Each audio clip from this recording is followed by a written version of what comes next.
I'm going to do today's Bible study on the sons of God in the Bible. Who are the sons of God? I'm going to show you how it changes. When Jesus died on the cross, the sons of God changes. And the New Testament it's different from the Old Testament. I'm going to show you that. We're going to look at when we first see them. Happens in the days of Noah, when you first see the sons of God and how this angered God, what the sons of God did. And I'm also going to look at some end times in the book of Daniel, the prophetic dream of Nebuchadnezzar, and how what it says ties into this days of Noah. Remember, Noah is a picture of the end times. God says that it will be as the days of Noah in Matthew chapter 24, when he's telling the disciples what it's going to be like in the end times and the signs to look for. He said it's going to be like the days of Noah. So I'm going to start making my videos a little shorter, start posting more often. I think I'm trying to put too much into one video. So this time I'm going to try and make them a little shorter, more concise, and try and post a little more often. As the end times, the day approaches of the rapture, we are definitely right in the midst of this thing. The Bible is really coming alive. And let's get into this study. Let's go Genesis chapter 6. We're going to read, this is the first time we see the phrase, the sons of God. This is why God brings the flood. We're going to read these verses in chapter 6, verses 1 through 5 in the book of Genesis. And it came to pass, when men began to multiply on the face of the earth, and daughters were born unto them, that the sons of God saw the daughters of men, that they were fair, and they took them wives of all which they chose. And the Lord said, My spirit shall not always strive with man, for that he also is flesh. Yet his days shall be 120 years. There were giants in the earth in those days, and also after that, when the sons of God came in unto the daughters of men, and they bare children to them. The same became mighty men, which were of old, men of renown. And God saw the wickedness of man was great, and in the earth, that every imagination of the thoughts of his heart was only evil continually, and it repented the Lord that he had made man on the earth, and it grieved him in his heart. Okay, we'll stop right there.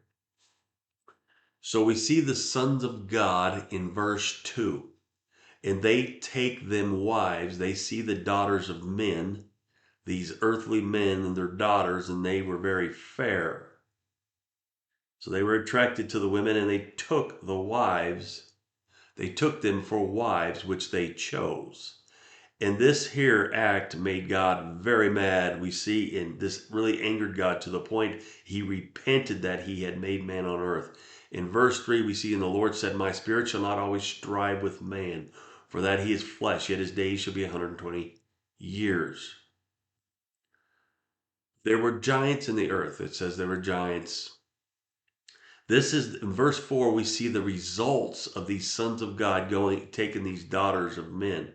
The result is there was giants in the earth in those days. And after that, when the sons of God came into the daughters of men.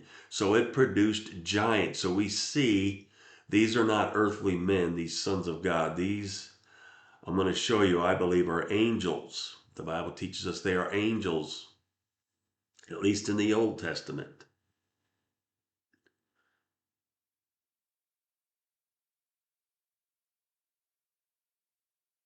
So if we take this phrase, sons of God, let's do a Bible search, keyword search.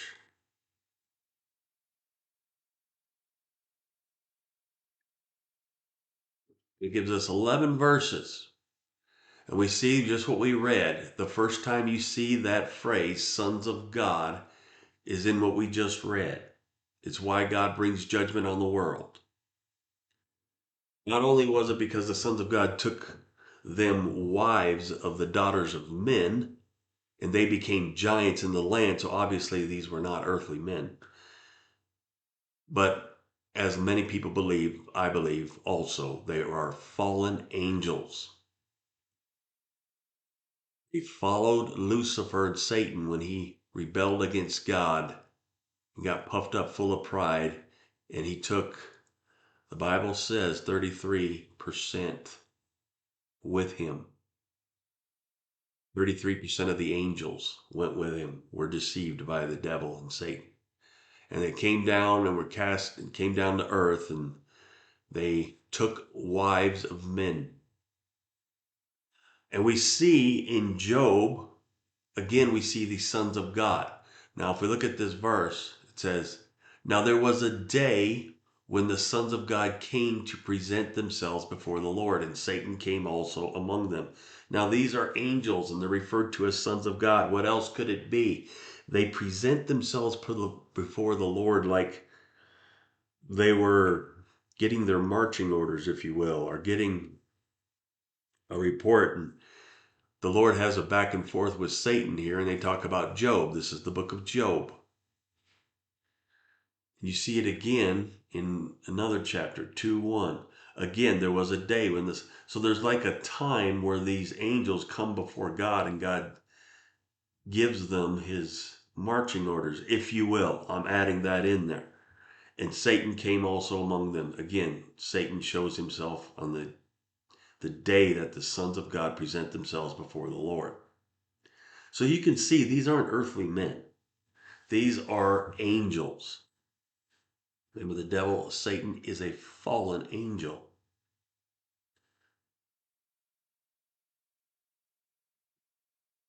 Now, if I go, let's see, search. Let's do that again. I want to look to show you too. There's 11 verses. If you look in John chapter 3, it says, behold, what manner of love the Father. This is the New Testament now, 1 John chapter 3. Behold, what manner of love the Father hath bestowed upon us, that we should be called the sons of God. Therefore the world knoweth us not,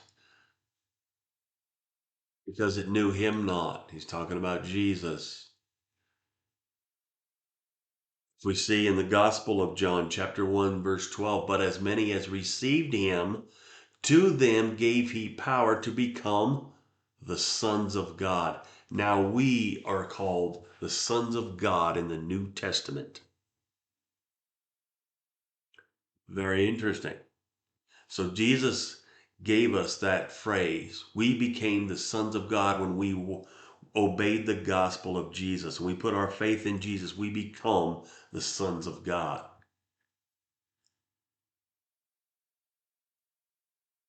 In the Old Testament, the sons of God are angels.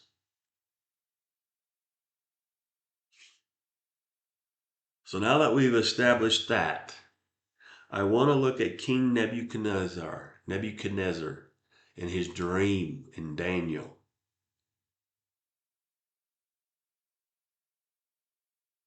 Daniel chapter 2, verse 1 and 2. And in the second year of the reign of Nebuchadnezzar, Nebuchadnezzar dreamed dreams, wherewith his spirit was troubled, and his sleep brake from him.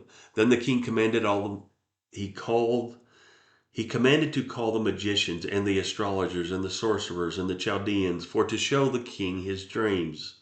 So they came and stood before the king. You guys probably know this story. They couldn't interpret the dream. Then the king is very upset. He orders all the wise men, all the magicians, and to be killed. But then Daniel steps up and saves all these people. And he interprets the dream of King Nebuchadnezzar, and he tells him the dream is for the end times. Now I'm going to read the Daniel's interpretation of King Nebuchadnezzar's dream. It's verses 36 through 45. This is the dream, and we will tell the interpretation thereof before the king. Thou, O king, art a king of kings. For the God of heaven hath given thee a kingdom, power, and strength, and glory. And wheresoever the children of men dwell, the beast of the field and the fowls of the heaven hath he given into thy hand, and hath made thee ruler over them all. Thou art this head of gold. There and after thee shall arise another kingdom inferior to thee, and another third kingdom of brass, which shall bear rule over all the earth. And the fourth kingdom shall be strong as iron. For as much as iron breaketh in pieces and subdueth all things, and as iron that breaketh in all these, shall it break in pieces and bruise. And whereas thou sawest the feet and toes part of potter's clay, and part of iron, the kingdom shall be divided, but there shall be in it of the strength of iron. For as much as thou sawest the iron mixed with the miry clay. And as the toes of the feet were part iron and part clay, so that the kingdom shall be partly strong and partly broken. And whereas thou sawest iron mixed with the miry clay, they shall mingle themselves with the seed of men. But they shall not cleave one to another, even as iron is not mixed with clay. And in the days of these kings shall the God of heaven set up a kingdom, which shall never be destroyed. And the kingdom shall not be left to other people, but it shall break in pieces and consume these kingdoms, all these kingdoms, and it shall stand forever. For as much as thou sawest the stone was cut out of the mountain without hands, and it brake in pieces the iron, the brass, the clay, the silver, and the gold. The great God hath made known to the king what shall come to pass hereafter. And the dream is certain, and the interpretation thereof sure. Wow. He leaves no doubt. He says it is a sure interpretation. The dream it is gonna happen. And we are living in the midst of this last kingdom the kingdom of iron and mixed with miry clay. The clay is human beings. Iron, notice in verse 43, it says, whereas thou sawest iron mixed with the miry clay, they shall mingle themselves with the seed of men. See that? Just like in Noah's day, the end time shall be like the time of Noah. And what did they do? They mixed. So a lot of people are expecting to see giants again because of this. They're probably right. There's been some stuff that's posted about people witnessing giants. I remember a while ago there was a giant in Afghanistan, and some soldiers had seen a giant. At least, it's hard to trust anything you see on the internet, so I don't know if you can believe it or not.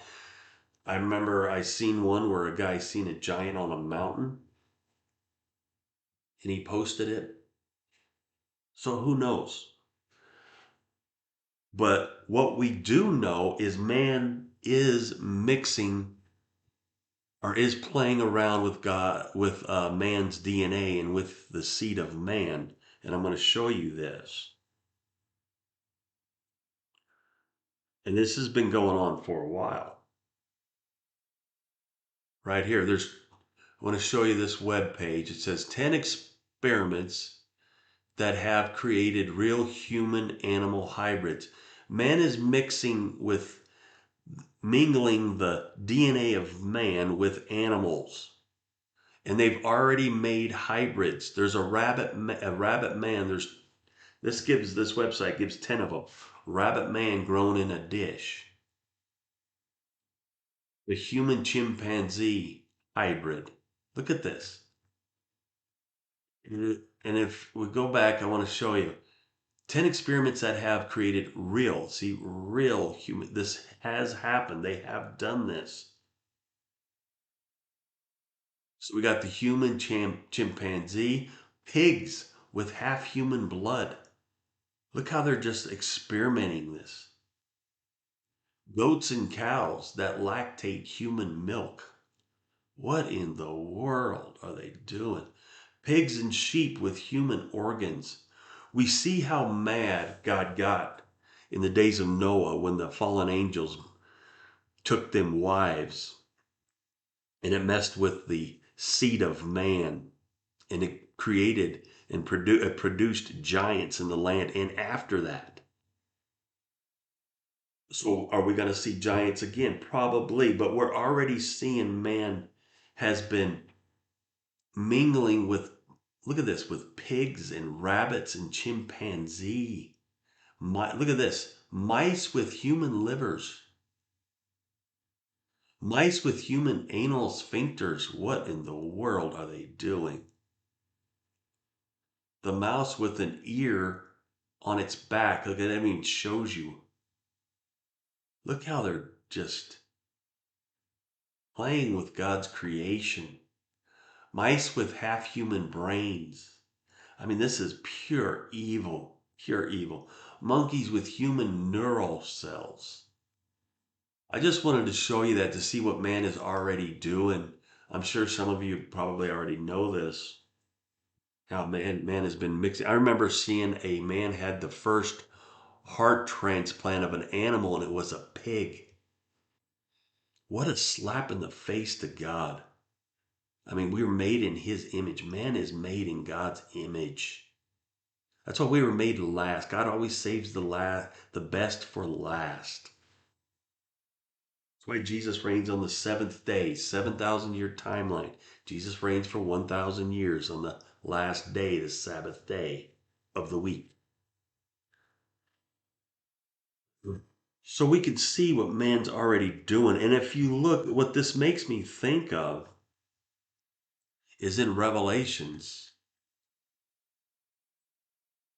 Look what God does. Man wants to play with man's DNA, mingle man's DNA with animals. Look what God gives these people that are here in the tribulation period, those people who reject God. This is what they get. Now I know that there is tribulation saints, and a lot of people will repent and turn to God and put their lives in danger, and a lot of them will have to die, and some will endure till the end. But this is what God does. Now just think about what I just showed you, how they're experimenting human DNA with animal DNA.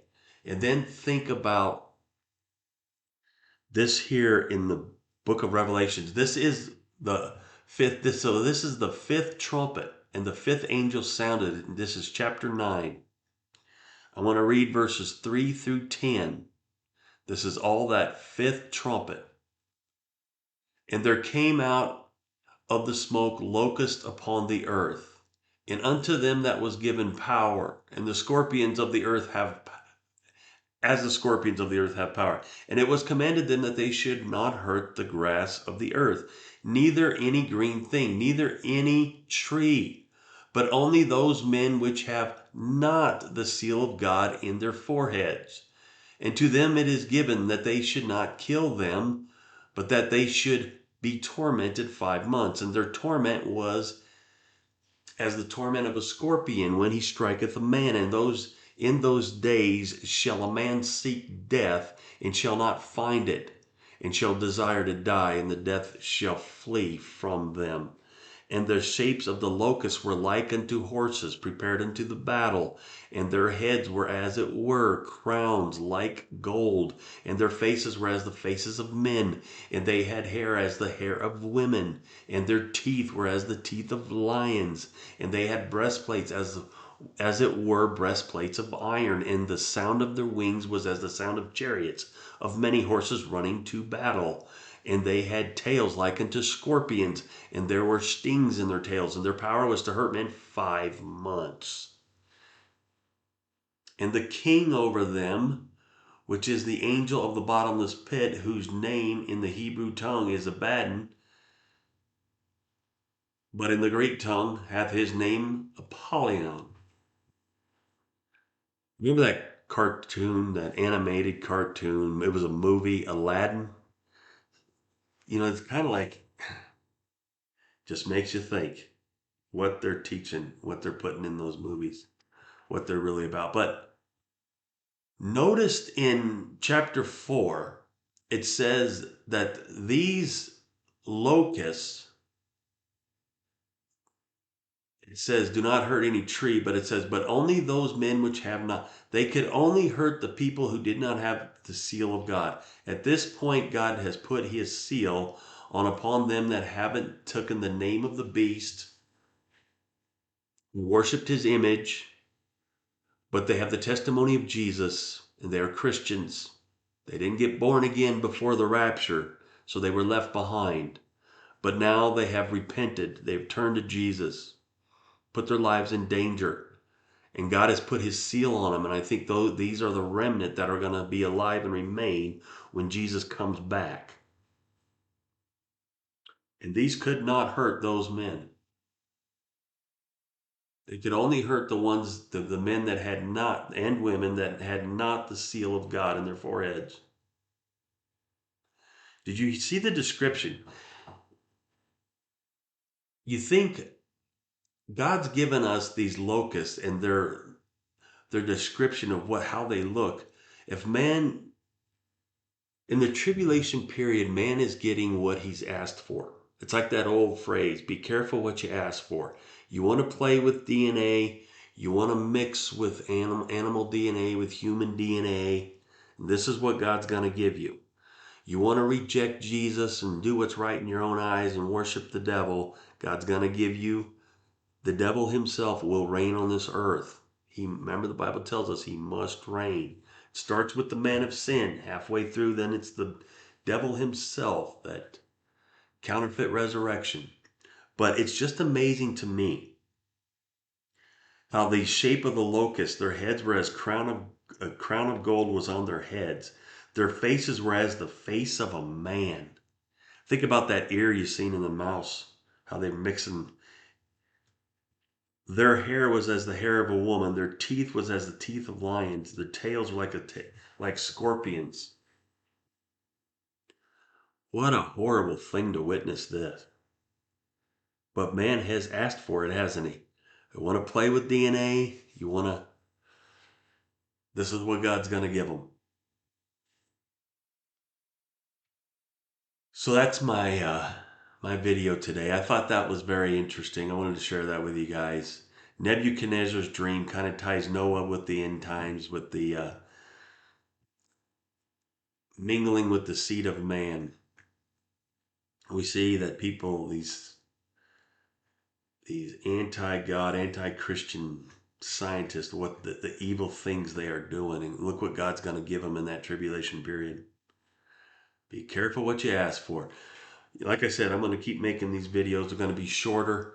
I'm going to try and start posting more often, so be on the lookout. See you on the next one.